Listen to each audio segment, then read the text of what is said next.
তোমার হিন্দু মেয়ে পছন্দ হয়েছে, ঠিক আছে। তোমার ইহুদি পছন্দ হয়েছে, হ্যাঁ ঠিক আছে। এখানে অন্য কি?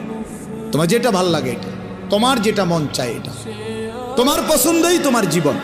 খোদার কসম, কোরআন শরীফের আয়াত আছে বাপ, সূরা আরাফের মধ্যে আল্লাহ তাআলা বলছে, এই মনের ইচ্ছা মতো যে চলে, ওয়াত্তাবা হাওয়াহু, যে তার নফসের মনের চাহিদার অনুসরণ করে, আল্লাহর বিধান, রাসূলের বিধান, কোরআনের বিধান, ইসলামের বিধান, ধর্মের বিধান কিছুই যে মানে না, কোনো ধার ধারে না, পরোয়া করে না, পাত্তা দেয় না, আল্লাহর কসম আল্লাহ কোরআনে বলছেন, ফামাসালুহু কামাসালিল কালব, ওই ব্যক্তির উদাহরণ, ওই ব্যক্তির জিন্দেগি কুকুরের মতো, কুত্তার মতো, কুত্তার মতো, কুত্তার মতো, কুত্তার মতো। বেটা, ওই জিন্দেগি কুত্তার জিন্দেগি, ওই জিন্দেগি কুত্তার জিন্দেগি। আমি বললাম